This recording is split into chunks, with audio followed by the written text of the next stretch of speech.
Welcome back to the C Show. I'm Charlie. I'm Connor. And I'm Jared. We had a really exciting announcement on Monday, March 9th. We got the final, the coming announcement about myaew.com. We talked about this a few episodes ago. The frightening case of consolidation within the media industry, Warner Brothers' precarious future. We now confirmed that Paramount is probably going to end up buying Warner Brothers. As we previously reported, AEW is somewhat protected. It would not be fully tied to Warner Brothers Discovery, would remain with some brands and assets as its own media company post-sale. That's what we're assuming. However, that leaves their plans post-2028 in flux, whether that's with Paramount, whether that's with Amazon, which is something that we've heard about. So most sources say Amazon or Paramount, hopefully. The Amazon stuff is via Fightful Select. Some updates here from around the world of sports entertainment. TrillerTV.com, Triller, the group that owns Triller TV, Triller, was delisted from the NASDAQ trading index at the end of last year. So this is from Business Insider, literally on the last day of last year, the 31st of December. Triller, or this Business Insider, Triller, a publicly traded creator and marketing company that vied to take on TikTok in the U.S., was delisted from the NASDAQ on Tuesday after missing multiple reporting deadlines, the company wrote in an SEC filing. Of course, Triller Group owns Triller TV, streamer for independent wrestling, BCW, Bell to Bell, the gamut. They run the gamut, really, for independent wrestling streaming. The last note here that I have is the company was suspended because it failed to file its annual report for 2024 as well as quarterly reports for 2025, a delay that prompted multiple NASDAQ notices, a hearing, not a good thing, and the ultimate suspension of its ILLR stock from the listing on the exchange. Now, there haven't been much updates about that, but Triller TV was sort of the international hub for AEW. You go on there, you can watch AEW if you're outside of the US or Canada, where obviously we have HBO Max or TSN for our Canadian friends. Hello, Canadian friends. But yesterday we learned about myaew.com. So from AEW's mouth, directly the press release, Kissway, the global leader in streaming technology and services and all elite wrestling, AEW today announced the global launch of MyAEW, a new digital platform for all elite wrestling. The platform gives fans immersive access to live and on-demand events, bold, outside the United States and Canada. Stay tuned to learn how you could access it in the US. A dedicated fast channel with ad-supported viewing available to fans globally, and more exciting features to come in the near future. So before we get into the pricing, pretty cool offering that AEW has here. It's a one-stop shop for everything AEW, ROH. The fast channel, I was watching a little bit, just a teensy little bit. They're literally just playing Dynamite and Collision and Dynamite, Rampage, Collision from the start. I think they're somewhere in 2022 right now. But again, like, you're able to go on there, you're able to just like throw it on the TV. Okay, here's a Dynamite, here's a Collision. You guys want to talk pricing? Yeah, I'm really excited. I know that ROH kind of had its own thing before, so like the ability to kind of go one-stop shopping with it. Like I'd be willing to put a touch out for that. It's Ring of Honor is more complicated to sign up for than Stardom, in my opinion. And Stardom, Connor had his difficulties, and he had to reach out to me. Of course, I get to write it off as well. Do I want to talk about pricing? Oh boy, let's get into the numbers. Okay, so pricing is as follows. So for $7.99 a month, that's $95.98 a year before taxes a year. You get the fast channel, AEW podcasts. I would assume that's an ad-free version as well. You get Dynamite and Collision live. You get Ring of Honor, Honor Club TV live. You also get the Ring of Honor pay-per-view live if during the month, and then you get the AEW TV archive. So you don't get the PPV archive. But again, for $8 a month, you can't even get a meal at McDonald's for $8 anymore. No. So I think Netflix with ads costs more. Mm-hmm.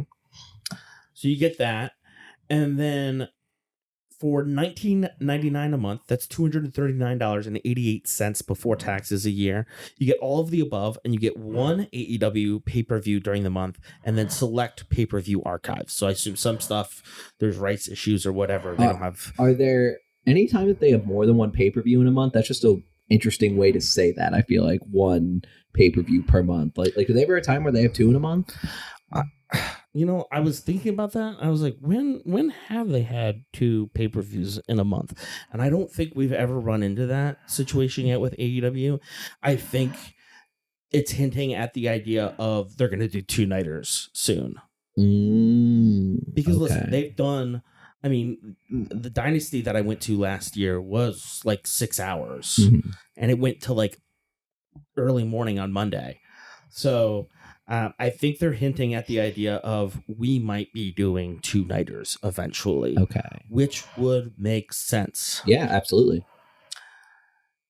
So that's, again, the $19.99 a month plan. And then what I think is the best deal for $119.99 a year, that's $9.99 a month before taxes, you get everything above and all AEW pay-per-views all year. So obviously, I think we'll be going with the $119 plan because that's honestly the best deal. You get everything from the $20 a month plan plus all the pay-per-views. And again, if they go to two-nighters, we'll be ready for that.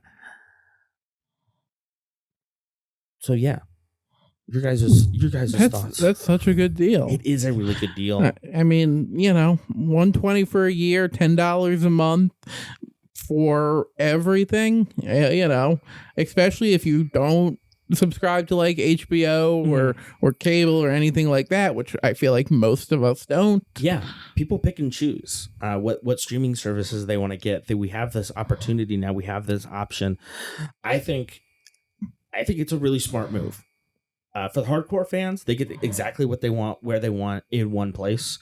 For the casual fan, it makes it a little bit easier to access it, especially at those lower price points. I would assume that they're going to give a discount on pay-per-views at those lower price points. On Triller, it used to be, I think it was like 20%.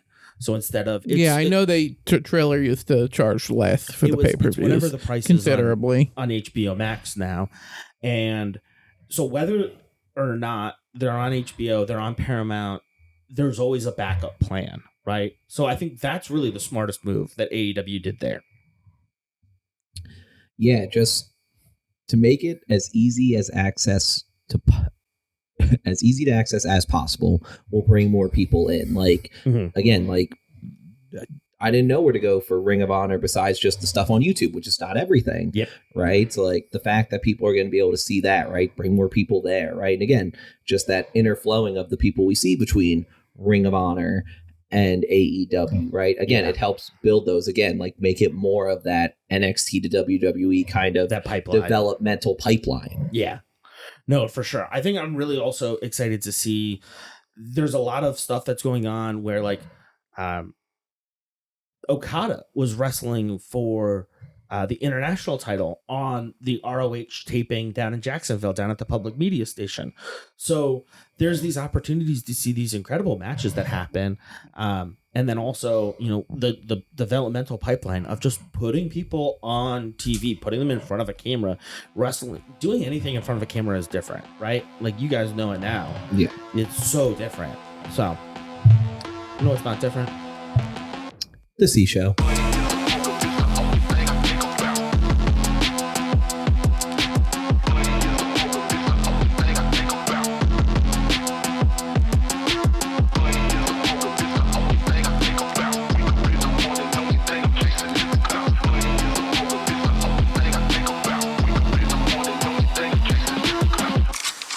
Welcome back to the C Show. We're starting off here with Dynamite on the 4th of March.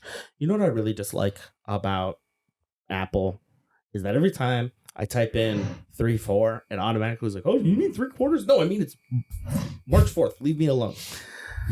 We start off with AEW Men's World Championship, MJF versus Kevin Knight. Boy, I didn't know we were going to start off with this. What's your guys' moves of the match? I'll keep it short. So 2 things. First, in the beginning, MJF hits an arm drag and then yells directly into the camera, That's an arm drag. So Kevin Knight Thank you, MJF. immediately responds with 4 arm drags of his own. Absolutely fantastic. And then my actual move of the match is when Kevin Knight jumps up on the barricade and then immediately moonsaults off the barricade. So smooth, unbelievable. That boy bouncy. I love Kevin Knight. Put a title on him. Any title, every title. I love him. I guess my move in the match, I don't know what the move is called, so I can get educated here. Yeah. But when he had Kevin Knight's legs and was over his shoulders and was wearing Kevin Knight's torso like a backpack, and then he just swung. Alabama Slam. Oh, is that what that's called? That's the perfect name for it. Yeah, he did the Alabama Slam and then picked him up and did the Brock Lesnar F5, spinning him off his shoulders. I love the F5 as much as I dislike Brock Lesnar. Joe Mayberry has a great video about this, but like the F5 is so great, and Maven's explanation of being the first person to take a televised F5, and Brock is just like, don't worry about it, land flat, and like that's all you need to do. It's really incredible. Mine is right after Connor's. Kevin Knight, coast to coast, kicks MJF right in the face. The camera work on that one, I made a note of that because I don't think we've seen it from that angle. It's phenomenal. So cool. I think, obviously they're working together and being like, hey, we're going to do this spot. Let's make sure to hit this specifically. Yeah. And well, thank you, AEW, for doing all that for me. That live. Thank you, folks. MJF counters the UFO splash with the knees, draping Heatseeker off the ropes. 1, 2, 3. MJF tired out Kevin Knight. Hold on, I'm going to back this up a little bit because MJF did such a great little shit-eating heel thing. Oh, yeah. Let me cut back to that then. So MJF is laying down. Kevin Knight is up on the top about to hit the UFO splash. MJF's like, no. When Knight jumps for the splash, MJF just kicks the hell out of the referee. So the ref goes down. Literally, the crowd count. Oh, yeah, you got the 13 count? Yeah, I was going to say, the crowd counts to like 13. Then finally the ref's like, whoa, 1, 2. MJF kicks out. And that's when Knight's like, I'm going to do it again. MJF gets the knees up, Heatseeker, and wins. But I'm not going to let him get away with that little shit eating without being brought up. I mean, MJF tired out Kevin Knight, then cheated and still retained. MJF tosses Bryce Remsburg out of the ring. MJF gets his ring, but who's on the ramp? It's Hangman. Speedball in the ring, ready to assist. Thrust kick. MJF rolls back out onto the floor. I was very surprised that we went immediately to Kevin Knight in the AEW Men's World Heavyweight Championship because that field is already so crowded. I said that I would love to see Kevin Knight go for the international title as Speedball is going for the TNT title and Hangman goes for the AEW World Heavyweight title. I think there's some really interesting stuff with Kevin Knight and Swerve that we'll talk about later. Next up, Orange Cassidy and Darby Allin versus the War Dogs. We'll get to that in a minute here. Gabe Kidd and Clark Connors. Darby and Orange attack first, charging up the ramp. Darby is thrown immediately into the steps. What are your guys' moves of the match? Oh my God, there were so many good things here, man. I love OC so much. I guess I'll have to start with Gabe Kidd choking Orange Cassidy like on the steps, and Cassidy just immediately goes limp. Like literally, it's like he's playing dead. He's like, ugh, and immediately goes limp. Darby Allin, the first thing he does is get bounced off the stairs. Absolutely crazy. And then Clark Connors uses those steps to run up and spear Orange Cassidy through the timekeeper's table. Yes. This is all before the match officially starts. Before the bell rings. The bell is not rung yet. So that's my move up the pre-match before it even starts. Technically, yeah, it's really difficult when Orange Cassidy has been thrown through the table and the table has been busted. To then ring the bell. Absolutely. Where did the bell? There's a little bit of confusion. Jared? If somebody's going to hit a stunner, it's going to be my move of the match. Darby hit a really cool one, flipping over Connor's back, grabbing his neck on the way down to the stunner. Super cool. After that, Cassidy DDT, coffin drop to the floor, knocking both dogs out. Orange punch to Connors, pin to win, 1, 2, 3. But who's that? It's David Finlay. He attacks Cassidy and Darby. You might be wondering, who's David Finlay? That name might be familiar to the both of you. It is. He is the son of Fit Finlay, the Irish wrestler in WWE. David is a fourth generation wrestler. His great-grandfather wrestled in Ireland. Fun fact, David was actually born in Germany. His parents are of Irish origin, of course, as far as I could find out. But again, this is a really cool signing for AEW. He was signed to New Jersey. Yeah. Throw that anywhere. New Japan Pro Wrestling.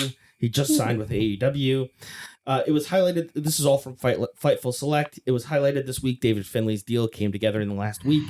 He wanted to work back in the U.S. Despite reports, we're told he did not have talks with TNA Wrestling. There were some reports claiming that he was signing with WWE. The assumption there, this is unconfirmed rumors that I was reading online, that he was signing with WWE. Those reports state that he would have gone straight to NXT. So it's really exciting to have a new trios team, a new tag team, a new villain of sorts in AEW. David, of course, happy St. Paddy's Day ahead of time, folks. He has the shillelagh. The dogs are united. Finlay decks Darby with the shillelagh. Happy St. Paddy's Day. Did you know that if you wanted to protect your identity, or if you're just browsing your browsing history, or if you just want to access content from different parts of the world, maybe like Ireland, ExpressVPN is the C-Show's pick for VPN solutions. Easy to set up and available on a number of devices, including Apple TV, or if you want, you can actually set it up on your router so that all of your devices on your home network are in a certain region, if you want to set that up. You can access a number of servers worldwide, including multiple servers in the UK, Japan, and elsewhere around the globe. Get 30 days of ExpressVPN and decide for yourself at linktr.ee/cshowpod, or click on the link in the description. You're not only protecting yourself online, you're helping to support the C Show. Thanks. And now, back to the show. Bandito and Andrade face off. Renee interviewing means a lot to Bandito. He grew up watching Andrade. Andrade hears that Bandito is one of the best. Andrade doesn't know if he wants to wrestle or if he wants a selfie. And then Andrade's just like, I'm getting a call. I'll see you at Revolution. No notes. Like, so good. Like, such a little... Again, they do so good at making their heels just, like, unlikable. Not like, I hate you, I want to burn your house down. It's like, you're a jerk. And I just want to... I can see why you got divorced from Charlotte Flair.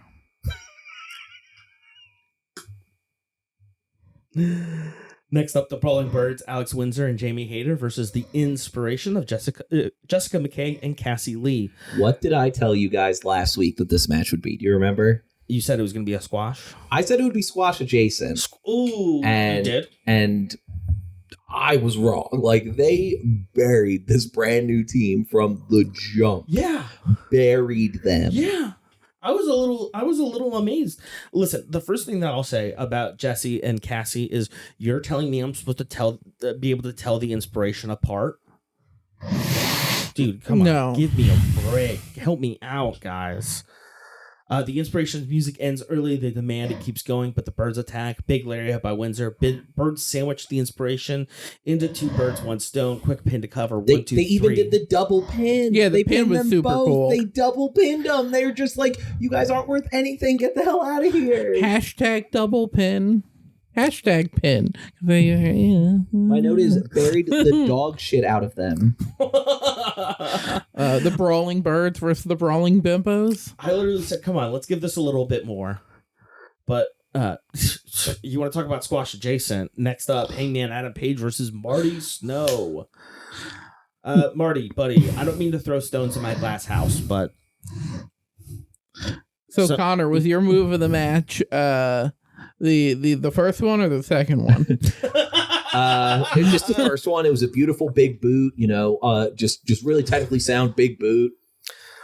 Buckshot lariat, pin to win, 1, 2, 3. And that was literally it. There was literally 2 moves. We got a Hangman match. I would have liked to at least seen a dead eye. I would have liked to see him break a sweat. I don't know. That Marty guy was kind of he was chopped, as the kids would say. Hangman wants to make it short. He didn't want to beat Marty's ass tonight. I'm going to do what MJF's parents should have done 30 years ago and teach him a lesson. In Texas Death, I have no conscience. Max, I will rip you. I will tear you. I will only let you lie when I'm finished with you. Show me what good that ring will do for you. MJF enters. He calls El Paso a C-tier town. Wonders if Hangman saw MJF kick Knight's ass. But the Callis family attacks. Fletcher, Okada, Davis, Jet Speed come in to defend. As the Callis family escapes, the bald one appears from backstage. He has some crap to spew. Callis sees the 3 champions, but he also sees 3 entitled millennial punks. And you, Speedball, you French-Canadian puke, you're coming after the TNT title. Listen, I was disagreeing with Don Callis until he got to Speedball. Callis hates a greedy guy, but he wants to tell us what he wants. The place is El Paso. The time is Dynamite main event. Defend the Trios Championship against Proto Okada and Davis. For me, again, it just goes to the idea of they didn't already have a main event planned. Mm-hmm. So on the fly, they're like, this is the main event. And then Tony Khan going, I know Kevin Knight already wrestled. And I know, because one of the whole things was how bad his ribs were hurting him during them. It's like, all right, I know he already wrestled. And he's injured. We're still going to do the trios match in the main event tonight. Just hard to suspend my disbelief for that. Well, they did say anywhere, anytime. And that's legally binding. In the world of AEW. Don't make me play the theme song. The Young Bucks and FTR have a conference. Stoke is so rude to Renee. Dax, again, looking like an angry math teacher / football coach combo. After he showed up late. FTR showed up late. Okay, here's my thoughts. Power move. So if Dax is the head coach of the football team, right? And again, I'm basing this off my own experience, rowing crew here, but the assistant coach is he's just a dude who just hangs out with the head coach all the time. He runs his own landscaping business. Do you see the vision? Do you see where I'm going with this? I'm with you. My head coach when I was in crew may have owned his own landscaping business.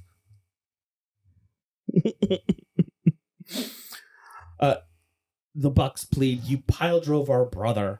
The Bucks kids saw everything. Cash will show them even more. If FTR are so unprofessional, they'll leave. And then they attack the videographer. I knew he was a plant. So dude, that beard. Funny. FTR is like, well, we agreed with no physicality to you, not with him. And just punches the cameraman. Yeah, why not? It's not the first time this comes up either in this episode. And again, I feel so bad for the cameraman. And then I realize, oh, this is just the guy. He's meant to get hit. He wants to get hit. Next up, in a Continental Classic Eliminator match, Jon Moxley faces off against Hechicero. Make me laugh, Tony. Make me laugh, Marina says to camera. Okay, I didn't know which Tony she was talking about. Is she talking about Tony Khan? Is she talking about Tony Storm? Is she talking about Tony Schiavone? There's too many Tonys. Tony. Help me out, folks. Maybe it really is New Jersey Pro Wrestling. Gabagool! Oh! Their name would all have to be Tony Marie. Tony Marie. And wait, which one? Tony Uncle Al. Well, that's Tony Pizza Guy. That's Tony Cutlets. And that's Tony Roast Pork. Tag yourself. I was like, all of the women I know in college, your middle name all can't be Marie, can it? It is. What's your guys' move of the match? I have 2. So Hechicero mounts Moxley in the corner and does the 10 punches. Mm-hmm. 2 things. 1, the crowd counts in Spanish, absolutely. And then after 9, Hechicero does the crystal ball where he throws his hands around crazy before he does the 10th punch. Dark magic. And then when Mox hit that draping cutter, drug Hechicero over the top rope and just planted with that cutter, that was beautiful. I heard whoop whoop whoop whoop whoop in my head as Hechicero was rolling his armbar around the ring. That is also my move of the match. It's Hechicero reverse crucifix. Him and Moxley tumble, revolving around the ring. Mox escapes the pin. Mox stomp. Hechicero says, "Fuck you too," but Death Rider by Mox to win. 1, 2, 3, and it's over. Can I just say something real quick about the Continental Classic?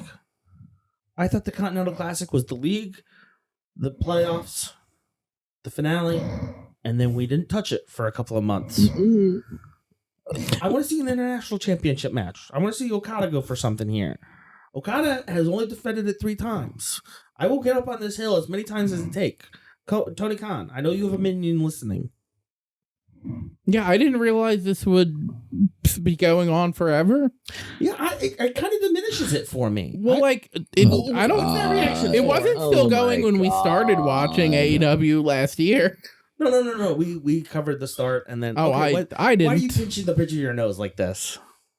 Why are you being a baby? I don't want him to defend the title. It already has its own specific set of rules. It's a specific championship, exactly. Right? And it resets every year. Like, what's the point of winning the Continental Classic and then having a title you can't defend that doesn't mean anything? Like, what's the point then? Okay, then here, let me amend my point. Let me amend my thesis. My thesis is that if it is so special and it's unique, PPV, save it for Revolution. But it feels like twice a month now because he's done it. He had the 2 matches. He's gonna have another one with Takeshita, a rematch of the I feel like we've been getting one every week. I know. Okay. Because they're eliminators. They're not title matches. They're not title matches. They're eliminators. Okay. Forever? We're noobs. All right. When does it stop? Instead of me calling, I had a conversation with somebody. They're like, wrestling doesn't have seasonality. I was like, no, it just kind of keeps on going forever and ever and ever and ever. It's kind of beautiful like that. Brody King calls out Swerve Strickland. He doesn't need the theatrics of Swerve. He wants to prove that he's the most dangerous man in AEW tonight. Prince Nana comes out. Here's Brody, loud and clear. Are you sure you want to go down this rabbit hole? Swerve attacks from behind with the chains. House call. Wraps the chains around Brody's neck, ties it to the ropes, drags Brody up. Brody attempts to fight back. He had to send that message to Kenny Omega. Now I have to send it to you too, Brody. He'll see Brody at Revolution. Bandito runs in to save Brody. Again, escalating. Swerve, heel turn. Brody, again, the most heel-looking babyface ever. I'm really excited for Brody and Swerve at Revolution, which we'll have a preview of next week.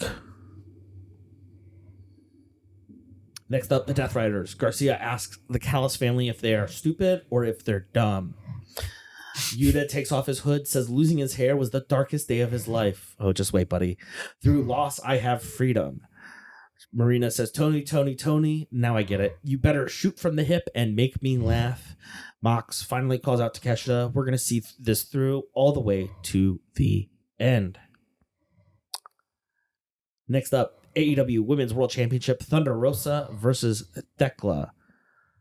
Statlander stands behind Rosa. Does her silence betray her? Rosa also comes out with the Texas flag. It should be noted that the area now known as Texas was a part of Mexico, the Spanish claim of Mexico first, and that there have been 6 flags over Texas, including the current state flag. That's where the theme park gets its name from. What are your guys' news in the match? For me, it was Thekla hitting the double stomp off the apron to Thunder Rosa's back. Mm-hmm. And then I'm always going to love the spider suplex. Again, the first time I saw it, I'm like, was that a screw up? How she not tear her knees? Like, I love the superplex where she just keeps hanging on the ropes. That is a very cool move. But this isn't that. No. You know what? I'm just going to say, I don't have a specific move of the match. That's okay. I just want to. That's really interesting because before you said if someone does a stunner, that's going to be your move of the match. So, no, but go ahead. Well, I can't do that twice. It's so passe.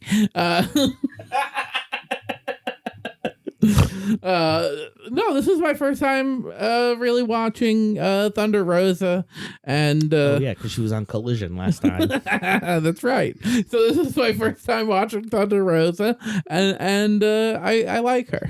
That's it. That's all I got to say about that. You know what I like about Thunder Rosa? The thunder of the ring. That is my move of the match. Becca somehow kicks out of that.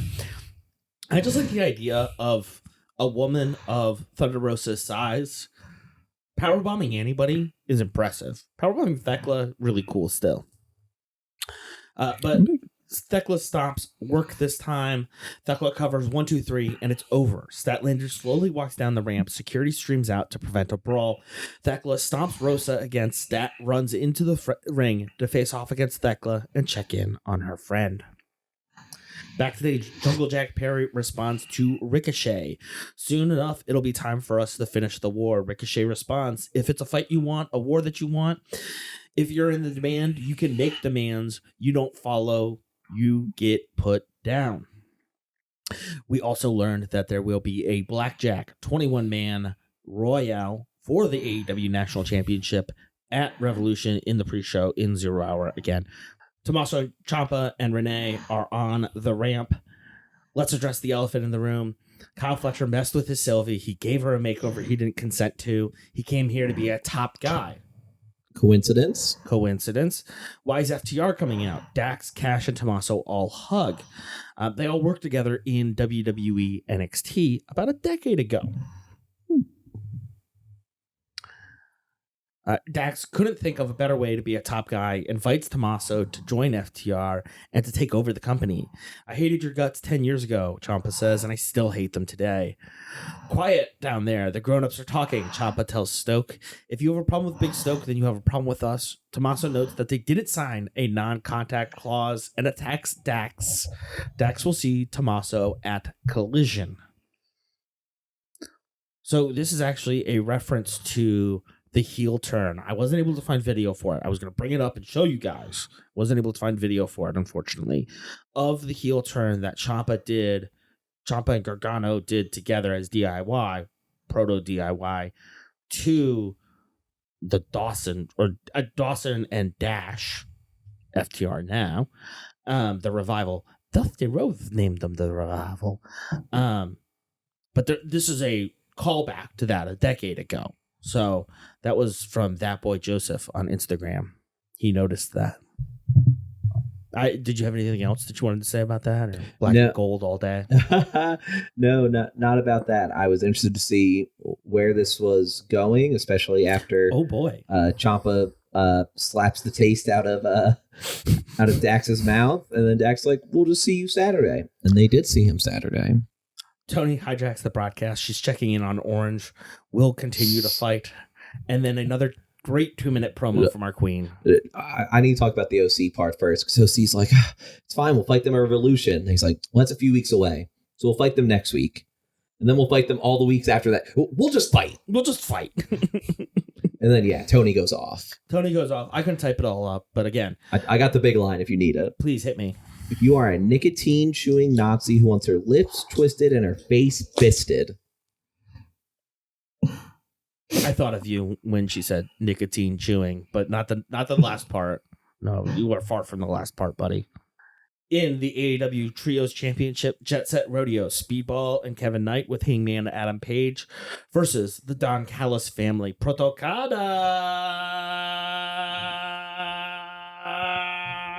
and Mark Davis. I like this. I like where the direction that they're taking this. I think now that the dogs are here, there's some more fun in the trios department while they figure out what to do with the ops.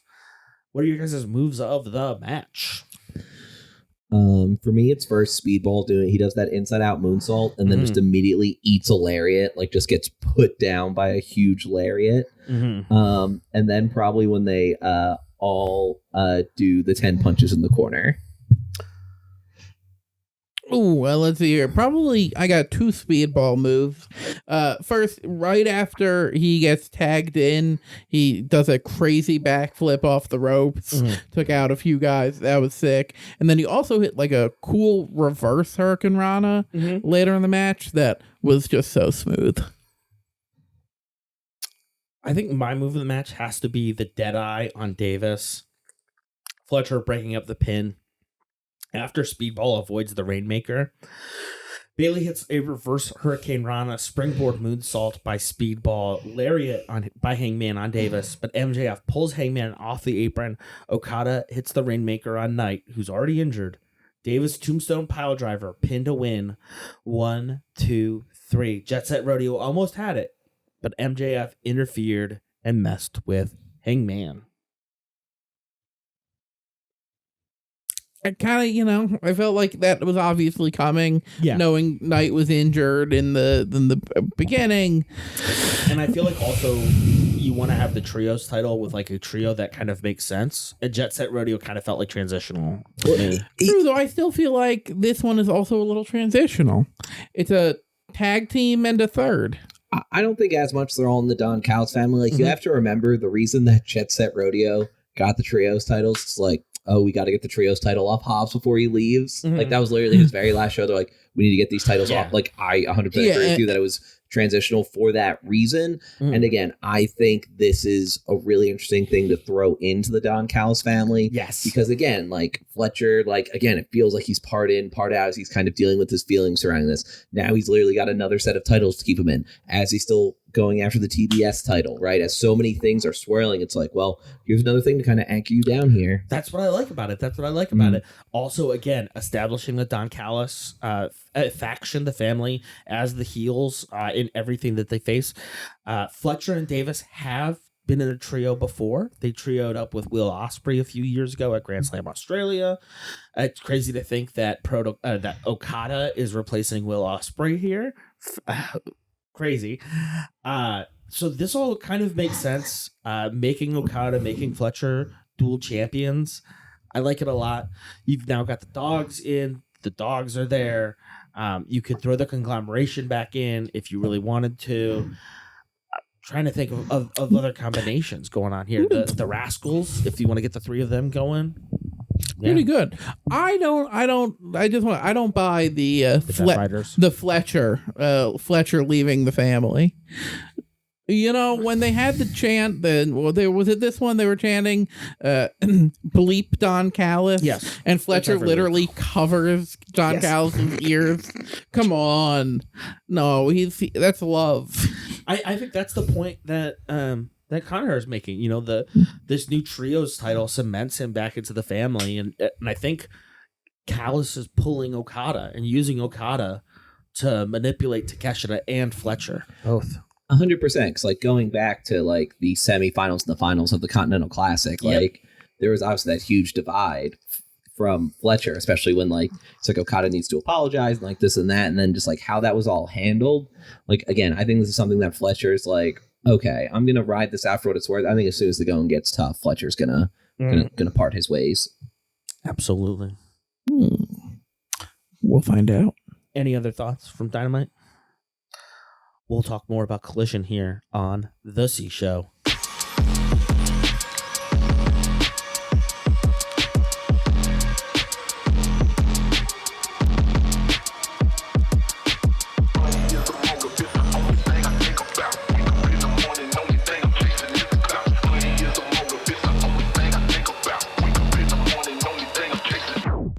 Welcome back to The C Show. The sign of the day for Collision on the 7th of March. Wrestling is real. Trickle-down economics are fake. Hell yeah. In the AEW World Tag Team Championship, it's the Rascals versus FTR. Okay, Mr. Clean, your time is done. Nope, Mr. Clean. Oh, Wolverine. Please, control yourself.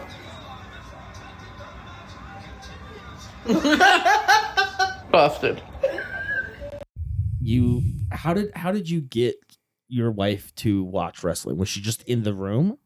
Because your wife has been very, I wouldn't say she doesn't have animosity towards it. Tolerates it, I think is the word for it. So I was supposed to be watching on the laptop with my headphones in, and she was going to be playing video games, and she wouldn't like me saying what she's playing.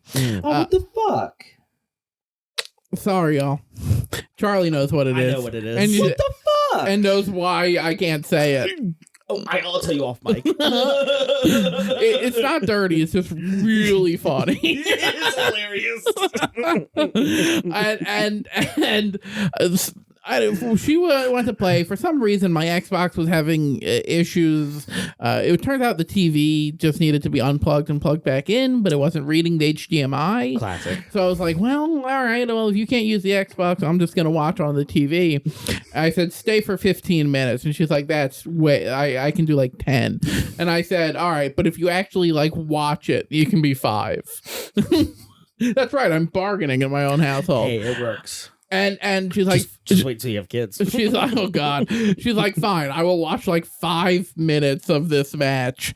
And as we're starting, she's like, I can tell she's, just doing it for fun, but she's like talking to the TV just regular. And at some point I'm like, I gotta get this. It's just a matter of time. They all change their mind at some point. I think she was into it. I think if she didn't find out that I was secretly recording her, I think she would have stayed a little longer. I just loved your wife Sophie calling Dax Mr. Clean getting out of retirement. It was chef's kiss. What are your guys' moves of the match here? This was a really good match, man. They did really well. A lot of good, like, just tag team strategy of trying to isolate the other guy. Mm-hmm. It's like my one thing is when Wentz finally gets the hot tag by going through the 5-hole on Dax, crawling between his legs to get the hot tag. And then as far as an actual move, Dax did a avalanche back suplex that got a 2. For a second, I did think that was going to be the finish. So those are my moves of the match. You know what? I have Sophie's move of the match, so I'm going to make it mine as well. She really got a kick out of Big Stoke choking, was it Desmond, with the with the cord. So I was like, oh my God, can he do that? And I'm like, hell yeah, he can. Wow, a black woman doing all of the work. During Women's History Month. Wow. She goes, yeah, well, she goes, wait, is that guy like really in a wheelchair? And I'm like, no, that's just Big Stoke. He's a fool. And then I told her that he's bald, broken, gets no hose. I'm bald, I'm broke, and I get no hose. And Sophie's like, you can't, that's not nice. And I'm like, look at him. She's like, he said that. Sophie, he said that. He said it. When you watch that clip back, Cash, I don't think Cash realized he was going to say the last bit. He almost breaks. It's really good. Fantastic. Nigel reminds us that you can't spell healthcare without THC.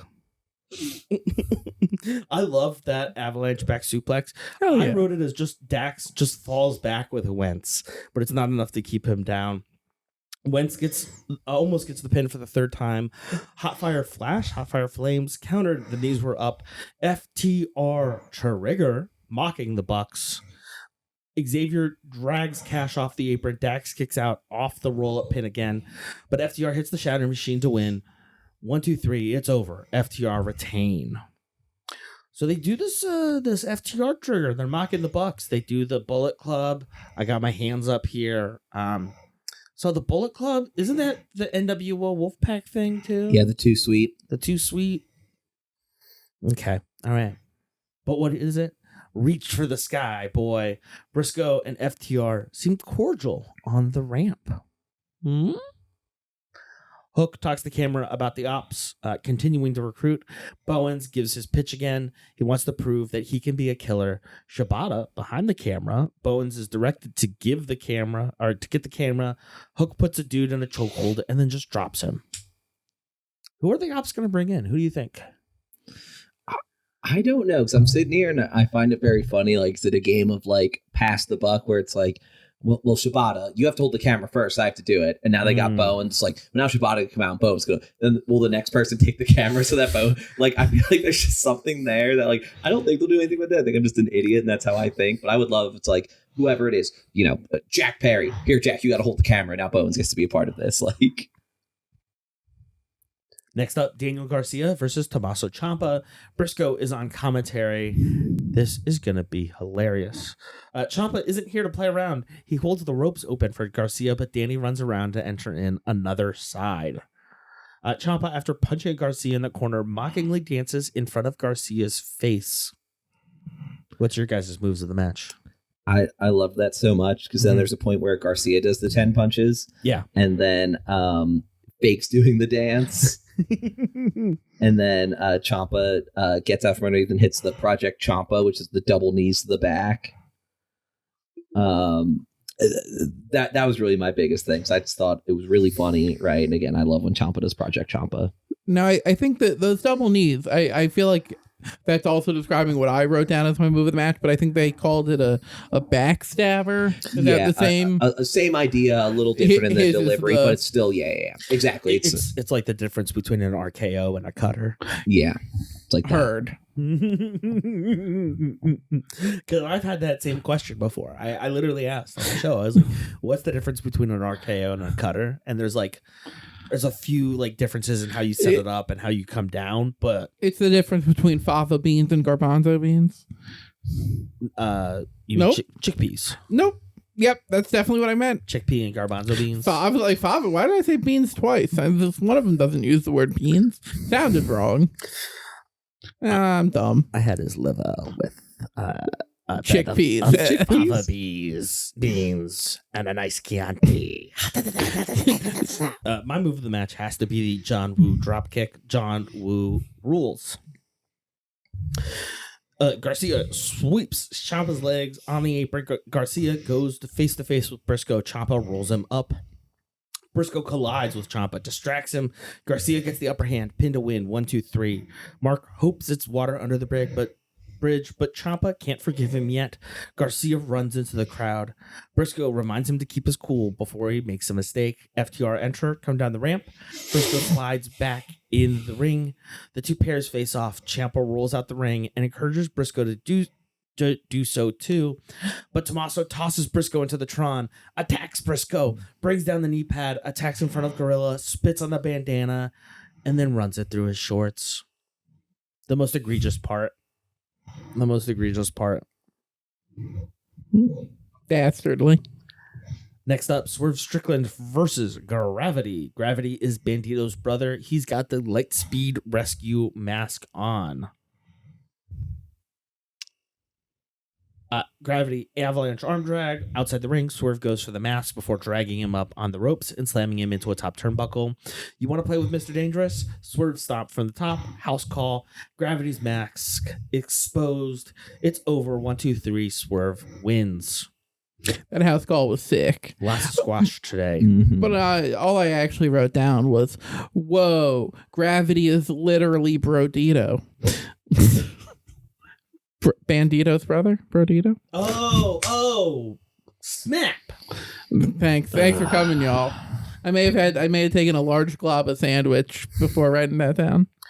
Chris Statlander will only speak when she needs to. Thekla and I are 1-1. Revolution, 2 out of 3 falls. Your killing is coming twice. I'm so excited. I always wanted to see a 2 fall. 2 fall matches. I'm so hyped, actually.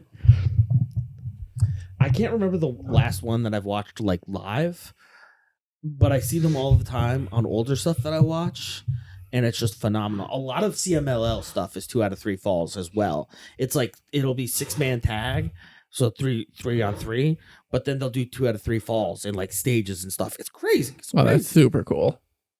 You okay? Oh yeah, no. I just have something to say when we get to this next part because I was not frustrated, but that right now, no. Yet 9? Nah, absolutely not. Thekla comes out. Did I miss a meeting or something? When did the challenger decide the stipulation? When did I have to listen to some bitch out of space? If you don't like it, you can kiss my toxic ass. So immediately comes out, says no, 9 ways to Sunday, and then they immediately just flash the 2 out of 3 falls graphic. Like, not even just the match, just like literally like the 2 out of 3 false graphics there. She just keeps being like, no, I'm not going to do it. You don't get to pick. Like, blah, blah, blah, blah, blah. Like, you wear your glasses because you can't look at me in the eye. You wear all leather because you want to be Thekla. Like, Thunder Rosa should have listened to you. Like, all she said is this isn't going to happen. And they just keep putting up the 2 out of 3 falls graphic. Mm-hmm. And then it appears that's just what's happening. So I don't know what the point of this, of her coming out was, if there's not even another discussion of what will the match type be, or like, why do I have to listen to this? Like, I didn't get it. I thought it was kind of dumb. I don't care. I liked it. The one thing that I have to say about this is, folks, at an AEW show, we don't do the what chants. That's Stone Cold. That's Stone Cold's thing. We leave that for Stone Cold. Off my soapbox. Thecla reminds us that you're right about one thing. Thunder Rosa should have listened to you. I sent that perrita back to the graveyards of Tijuana. Everything you're afraid of is everything I am. You know what I'm not afraid of? Getting high quality audio and office gear from JLab Audio. From comfortable earbuds to powerful office tools like headsets and keyboards, JLab also keeps things affordable. I've used JLab products in the past and I've had great experiences with them. I'm even looking at upgrading my mouse, and there's some fabulous ergonomic options. What about you guys? What's your experience with JLab? Oh, I just love any wireless earbuds, like especially theirs, because especially like growing up, it felt like anytime I had a wired headphone, it was getting caught on any and everything. It was getting caught on the doorknob when I was mowing lawns and hating my life. It was always getting caught when I was starting the lawnmower. So like any wireless headphones have always been great to me, especially like ones that have great feel like theirs. Like some of the different like AirPods and other things don't fit awesome in my ear, but like these fit very comfortably. I was going to say shout out to, they're more than just headphones. Shout out to their party speakers, their party line of speakers. The J-Buds Party 2-pack, the 2-pack of speakers that you can set as a stereo across the room. They connect with each other? Yeah, they connect to do stereo. Super cool, very loud, fun flashing lights on all their party line. Ooh. Pretty cool. Yeah, and if you're looking for that or any other JLab products, you can get 10% off by visiting linktr.ee/C-Show-pod or click on the link in the description. You're directly supporting the C-Show. And thanks. And back to the show. Okay, we really got to work on this. We got to work on this name. Dude, I don't know. Okay, well, I got some feedback. No, so here's the thing. Wait, let me preface this. So, we're going to be working on the name. Okay. You know what? I know some people in this room weren't the biggest fans. That's fine. But you know what? The fans loved it. It was a smashing success. Okay. For this week, I think too successful. MJF is suing me for copyright infringement. But us Plainview boys will work something out. I think we'll be able to keep the name in the future. Okay. But for this week, I guess it's like the banger match, or you know what? Maybe like the J match of the week, something like that. The J match of the week. Okay. It doesn't really fit our aesthetic. Oh. Connor and Charlie, the C Show. Ha ha ha ha. I get it. Well, you know what? Whatever. Look, I got a match of the week. Okay. Whatever you want to call it. Yep. People are going to love it. All right, here we go. Now, this match of the week was a 4-way tag team for $200,000. $200,000. And this is how I watch it. So to me, this was a single tag team, and then 3 other teams were also there. The camera swirls as we get transported into the 80s. Truth Magnum and Turbo Floyd come in, and they look sick as hell.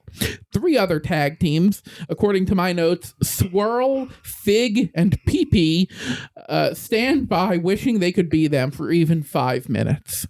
A man with the phrase vanilla baby on his tuchus, sorry MJF, I mean on his butt, starts off in the ring with Magnum himself, and I feel like this match doesn't go 30 seconds. That would be bad television though, so Vanilla Baby tags out immediately. One of the PP boys tags in on Truth, and with the Outrunners on the outside of the ropes, we go to commercial break. We come back from a long commercial break where I heard Dralistico did something cool, but that's not important. The Outrunners get tagged in, possibly twice. Gene Steratore can expand on the rules later. And to quote Dalton Castle, look at the size of those thighs, look at those pecs, look at those biceps. He can't be stopped. This is something like an avalanche. You can't stop a river as it flows to the sea. Turbo Floyd superplexes Vanilla Baby through like 6 dudes, and I can name another thing like an avalanche. I guess that lung blower by Dralistico was pretty cool too, but not much happening. Until Turbo Floyd blindsides Rush with the lariat, and we are back. Turbo Floyd, Truth Magnum, alone in the ring, stick out their tongues and get the tippy tappies. They point their fingers at each other and say, "You son of a bitch!" Their awesome hands at the end of their big awesome arms meet in glorious embrace as they look dead in the camera, shaking tongues out and right into the souls of the viewers at home. And in that moment of pure 80s nostalgic bliss, you know everything is gonna be all right. And that's how Collision ends, folks. And we'll come back next time for more of The C Show. Not exactly. I mean, that was awesome. That was That's when I stopped watching Collision. So I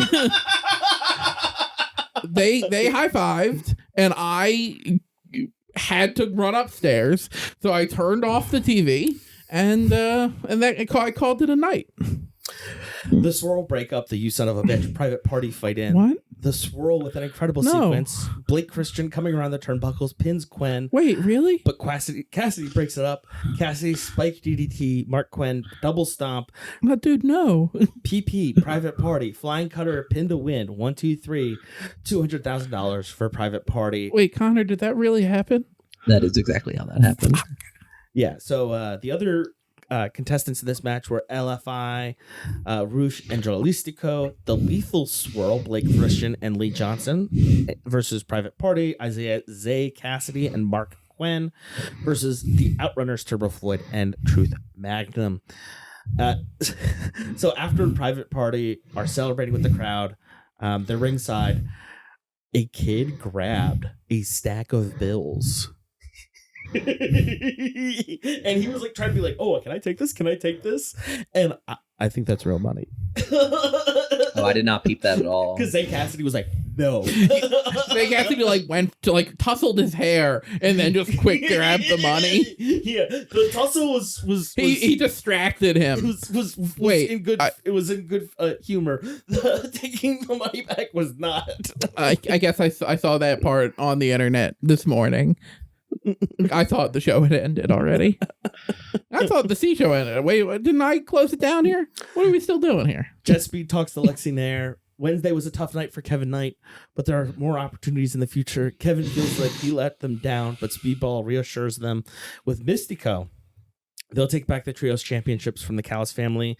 I've beaten Kyle Fletcher, and I'll beat him again. But Swerve and Nana approach. Nana warns that Lexi should just leave. Swerve reminds Kevin, if you want to compete amongst killers, you have to become a killer. Nana stares Speedball down as they walk past. Any chance that these are breadcrumbs for Swerve to the ops? Like, again, the whole thing is, you got to be a killer. You got to be a killer, right? Now Swerve's like, you got to be a killer. I was pondering that around as I was watching this. I was going to say the influence of Swerve on Kevin Knight. And... like, if he has to be a killer, does Kevin Knight have to be more than or something else other than the Jet? Does he need to be the SR 171? I feel like he can't go with killer Kevin Knight. No, we're not going with that one. Moving on. Renee talks with the Babes of Wrath. Lena Cross and Megan Bain attack. Double choke slam on Harley, broken up. Lena super kick. Lena Cross, thank you for looking at our Instagram stories. Thank you. Moving on. Mega Bad, Megan Bain and Lena Cross versus Timeless Love Bombs, Timeless Tony Storm, and Mina Shirakawa with Luther. I'm just very excited to see the Timeless Love Bombs back together again with Mina Shirakawa. An update on Penelope Ford. This is from Fightful Select, of course. Ford's injury not as severe as expected. Hopefully will make a quicker than expected return. The fact that she was able to do a digital interview with Bain and Cross was a good sign. So things are looking up there. Mina and Tony looks magnificent. She was glowing. What are your guys' moves of the match? First, I've decided to call them Mega Cross for the time being. Oh, snap. That's good. Right. Thank you. Thank you. And then as far as moves of the match, the two for me near about the halfway point. So Megan Bain does a fall away slam Samoan drop combo. Yep. And then they do a Tower of Doom spot. Yep. Where it's two people doing a superplex. Someone comes under and power bombs everyone from the bottom. And I just loved it because normally when you do it in like a tag situation, like you power bomb the two people and they let go of the person up top. Mm-hmm. But Timeless Love Bomb still held on and superplexed Bane. So they were just like even sacrificing her own tag team partner. So I just thought that was very funny. What's your move of the match, Jared? Right. What the hell are you guys talking about? Collision ended the moment after Turbo Floyd and Truth Magnum clapped hands. There was a little bit more. It's just a little bit more. Whatever. Had to be the figure 4 on Bane by Mina in the middle of the ring. Bane flips it around. Tony turns it around. Cross comes in to assist her teammate. Tony reverses. And then Cross just sentons on Mina. That'll fix it. Marina Shafir pulls Tony down. They grapple down under the ring. Mina in a handicap match against Mega Cross. Luther, do something. Do anything. Mina gets jackhammered by Lena. 1, 2, 3. It's over. No. I really feel like Lena Cross is fitting in well with Megan Bane already. The three of them, Bane, Ford, and Cross, are great together. It again, really disappointing what happened with Penelope Ford. Things happen. Lena Cross stepping up in the best way possible. Love to see it for her. Let's get some women's trios in the future. One complaint that I've heard from Sean Ross Sapp on Fightful is that, and I'm noticing it now, is they only do like one women's wrestling match a show. And that's like something that they really need to pick up on is like, okay, you've got the tag team title. You have the TBS title. You've got the women's heavyweight title or the women's world title. Like let's put some more women's matches on that are a little less inconsequential. You know what I mean? Standing by, Mark Briscoe, more like pacing by. Something didn't feel right about Ciampa, but he proved himself. Shame on me. Shame on you, Ciampa, for jumping me like a coward. Used to have the utmost respect for FTR. They looked up to us. How do we make this work out? Mathematically. Offers the Bucks and Briscoe versus Ciampa and FTR. Not the Bucks. Damn Bucks. Next up, the Dogs. Clark Connors, Gabe Kidd, and David Finlay versus 3 jobbers. I don't want to mention their name because they all have families and they all have jobs to get to. They all have day jobs, hopefully, that they need to get to after this because, yikes. I said it's going to be a squash. This was not a squash. Shivani called it a mugging, which... Agreed. Yeah. I mean, this was brutal to watch. Kidd slaps the 2 jobbers off the apron. Connor spears the one in the ring. Pick a powerbomb by Finlay. Kidd deals with another jobber outside the ring. Finlay just tosses one. Nasty power slam by Connors. Sheer drop. Brainbuster by Connors. Tombstone piledriver by Kidd. Finlay dumps Monroe. 1, 2, 3, and it's over. It was brutal. The Dogs aren't here to mess around. They are branded as the Dogs in AEW. I think in part because of the 2019 Jonah Hill movie, War Dogs. I liked that movie. Really? Okay. You don't think it's because of, the war? Oh, yeah. Listen, I was reading an article in the Financial Times today about how Gulf states are reconsidering their investment in American companies. Tony's had enough. Marina Shafir, this is what I want. Everyone banned from ringside, just you and me, and nobody to stop us. And then she wants her title back. Chin up, tits out, and I'll see you and only you at Revolution. When you guys watched Charlie, when you watched this, did your feed freak out for 10 or 15 seconds? Yeah. Okay, I couldn't tell if it was me, and I even rewound it. I'm like, okay, I guess it was just the feed was messed up. I wasn't sure if we watched on the same thing. Mm-hmm. So I have no idea what she said for those first 10 or 15, or if they cut back from commercial too. I don't know what it was. It was just a black screen. All you could see was the burn that said live in the top corner. I forgot to double check on the recap on AEW because they would have recapped it for us, but. We get another recap. Mercedes Moné loses the CMLL title to Persephone. Megan Bane was there to assist the aggrieved Moné. Persephone now to face Willow Nightingale for the TBS title. In our main event for Collision, we've got Claudio Castagnoli versus Konosuke Takeshita. There's no title on the line here. It's just a rematch of the Blue League match that ended in a time limit draw.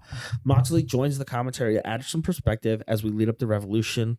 Moxley isn't too worried about constructs like time. Things get figured out in the ring. And he warns us, if you go into the woods, there's going to be grizzly bears. Listen, the other thing that I want to know about Moxley's commentaries is like talking about like Michael Jordan, like playing all 82 games in a season. Michael Jordan is also a tremendous gambling addict. Tremendous gambling addict. There are many, many, many anecdotes of him doing very sketchy things. Connor, your move of the match. Charlie thinks Michael Jordan. My move of the match is all that Claudio did to work Takeshita's arm. I thought that was really good. I especially like my note is Claudio coming in to weaken Takeshita and get recon on him for Moxley? It never hurts. They even talk about that on commentary where it's like, like, hey, we expect to go out every time and just do what we do. Like, but like deep down, I'm sure, because after Claudio catches the Takeshita knee and does a giant swing, Claudio does a STF, a step over face lock, but wrenches his arm to try and get a submission, and then Takeshita ends up having to roll through to get out of that. But again, I just thought it was really good. You see Takeshita like hanging his one arm. He's not really punching with it. Again, when there's like actual like tangible storytelling in a match, I love that so much. Yeah, and there's so much going on here with the build-up from the Blue League, everything that's going on with the Death Riders, this lead-in to Takeshita facing Moxley at Revolution. I love the Raging Fire, the Blue Thunder Bomb. I think those are definitely my moves of the match. Claudio, European uppercut. Takeshita attempts to counter, but Claudio gets the better of him. Claudio has to get his footing after the forearm. Takeshita rolls through, knee, Raging Fire, pin to win. 1, 2, 3. Takeshita wins it. The prologue to his rematch with Moxley at Revolution. Takeshita and Mox trade words, face off in front of commentary. Hechisero runs in and attacks to assist his family member. Takeshita doesn't need the help. Moxley fights back. Claudio comes in to help. Marina just stands there. Nope. Marina holds Hechi in a headlock while Claudio attacks his midsection. The refs and security team run out. The show ends with the brawl. I love it when a show ends with a brawl. I think it's a good time. I like it when it ends with a brawl after you actually get the conclusion of a match. When they decide to do the brawl so they don't have to do the end of the match. I hate that. Mean the Paul Levesque special? The Smosh ending? Yeah, no. So, no, I was with it. And again, the continuing tensions between the Death Riders and the Don Callis family is going to continue to build here, and I love it so much. Yeah, I mean, we've had the trios matches with the Don Callis family facing off against the Death Riders. In these singles matches now, we're going to see way more tension, and I think some of these, especially on the Callis side of things, the Death Riders are very locked down. For the Callis family, we're going to see more fractures start to appear. So anything you guys want to mention about the weekend before we jump into AEW Revolution on Sunday the 15th? No, I'm so excited. They've set up so much good stuff for this. I can't wait to talk about it. I'll keep it as brief as I can, and then I'm very excited to kind of review it when we come back around. All right. Well, we'll be right back here on The C Show.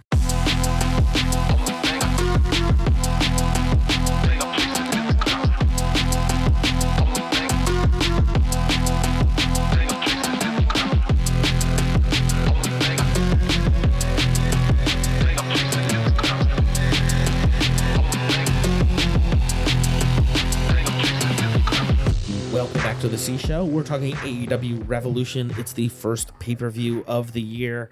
And listen, folks, you are not going to want to miss it. We got a lot to eat here, so to say. So far, in the 0 hour, all we know so far is a 21-man blackjack battle royale for the AEW National Championship. So we'll at least have Ricochet and 20 other competitors. I assume Jungle Jack Perry will be in the mix. Give me 2 wrestlers you want to see in the Blackjack Battle Royale. I want to see. You have to assume Darby will be there. Yeah, right. Darby's been in this. They're definitely going to put the rest of the Demand in there. I'm sure they'll kind of play bodyguard. Not that I want to see them. Give me Clone, and give me Dave. Oh no, Davis is already in the trios match, right? Yeah. Oh man. Give me the Outrunners, you cowards. That's 2 right there. You know what? I love that. Yes. Yeah. Outrunners. Because I was going to say, give me Ace Austin and give me an Outrunner. That was going to be my option. I like that. Oh, yeah, that'd be pretty good. In a last chance Texas death match for the AEW Men's World Championship, MJF faces off against Hangman Adam Page. If Adam Page loses, he will never be able to challenge for the AEW World Championship ever again. Jared. I got no comment. Hangman. I have to assume Hangman will win. Hangman. Yeah, I would love some more specificity here, because I know sometimes they do this and it's like, I'll never challenge you for the world title. So is it that he'll never challenge MJF, or is it literally that he can never hold the title ever again? Some people online think like if he loses, he'll be like, that old Hangman is dead. I'm a new Hangman. Yeah, the Midnight Rider's gonna come back, like New Japan. That would be Hangman. awesome. I would like that. Next up, in a tag team match for the AEW World Tag Team Championship, we've got FTR, Cash Wheeler and Dax Harwood with Stokely versus the Young Bucks, Matt and Nick Jackson. I want to see the Young Bucks take it just to kind of see where it can go from there. Like, I've absolutely loved FTR. Like, FTR has grown on me so much. They have been absolutely awesome. But I would just like to see what the Young Bucks can do, especially like, again, the whole thing right now has been like, oh, the best tag team in the last, 10, 15 years. So like just kind of seeing what they can do. And then I'm sure they can, turn it right back around and face each other again in a couple of months and do it again. Right. But especially with how the Rascals have been pushing through. Right. Like, I would love for Dito to kind of come back together and do more tag stuff. Like, so I want to see what the Young Bucks got to kind of push this division along. Young Bucks forever. I really would love to see the Young Bucks hold a title as well. I've been seeing stuff around the internet where people are saying the Young Bucks might be going on their retirement tour soon, and I think this would be a great way to start them off if they do want to do that or transition into a new role. But wait a minute, what's that? Do you hear that in the distance? Boom! Boom! Boom, boom. That's Big Boom AJ versus TBA. That'll probably be in the 0 hour. You see that, number 9? Oh, look at that. Big Unfortunately. Boom. Yes. Oh, don't be unfortunately. We got to get the kids to watch wrestling somehow. In a no time limit match for the AEW Continental Championship, we've got Jon Moxley versus Konosuke Takeshita.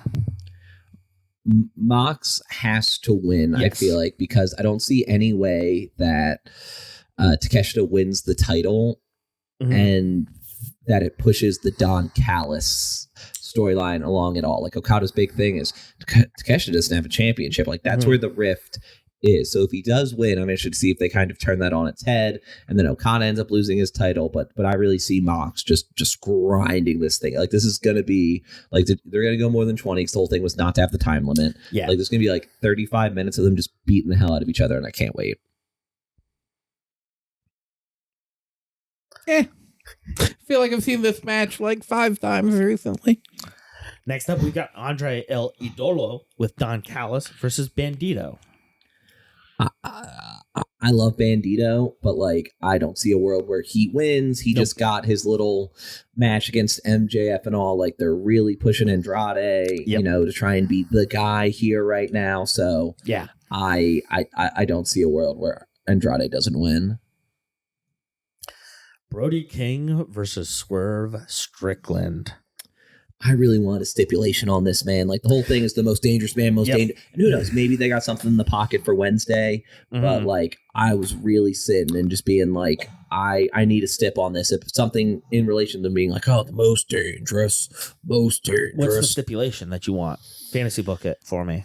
Oh man, see, and that's what's hard. Because I'd be like, oh, it should be like a death match or a no deep. But we already have the Texas death match, so like, I don't know. I can see them being like, it's a barbed wire exploding something or another, like something like go even crazier. I feel like you would have After dark match. You would have to build that up way more now, and you can't do that in 3 or 4 days. No, absolutely. And so I'm hoping that I'm hoping there's something. Dynasty, maybe that's what I'm saying. I'm hoping there's something that like clouds this into question, whether Nana gets involved or whatever else, and this is just kind of the first go. It ends DQ, no contest. That's the way I would like it to end as well. We've got Thekla versus Chris Statlander in a 2 out of 3 falls match for the AEW Women's World Championship. I think we're getting another stipulation. You think so? I think Thekla, yeah. I think, Thekla, she stacks the stipulations. I think she's going to stack stipulate. She got one, I'm getting one. What's your stipulation? Fantasy book it for me. The ring is covered in spiders. In a trios match for the AEW World Trios Championship, the Don Callis Family, Protocada, and Mark Davis versus Mystico and Jet Speed, Kevin Knight and Speedball Mike Bailey. Mystico with Jet Speed now. Interesting. Did we know this was happening? They announced it on Dynamite. Yes, we just talked about it probably less than 40 minutes ago. With Mystico? Yep, with Mystico. Because Hangman's already busy doing his match. Yeah, he's got Texas Death. And again, so bringing in a new I didn't even know they were partner, having a rematch. I find it very unlikely that they will win. It would make almost even less sense to change the titles back and forth in 2 weeks that. And again, I think that's how you drive the Callis family story forward, is with Fletcher and Okada defending their titles, retaining, Takeshita still not having one.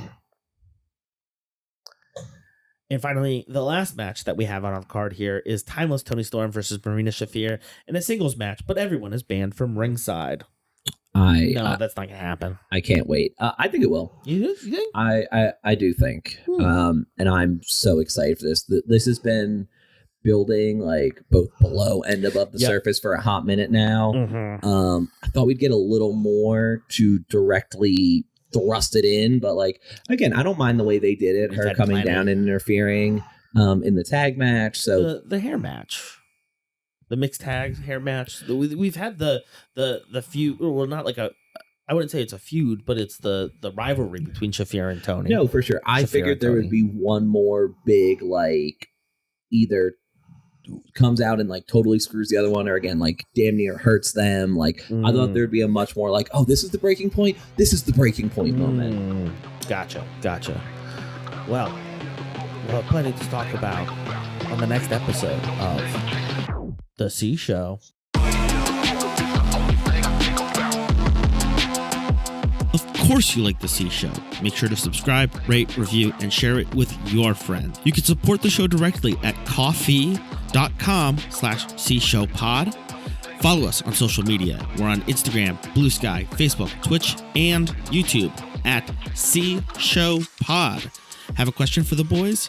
Send an email, cshowpod@gmail.com. Thanks to our friends, Amir, Patrick, and Justin for their assistance. The C Show is a production of 832 Media. Thanks again for tuning in, and we'll be back next week.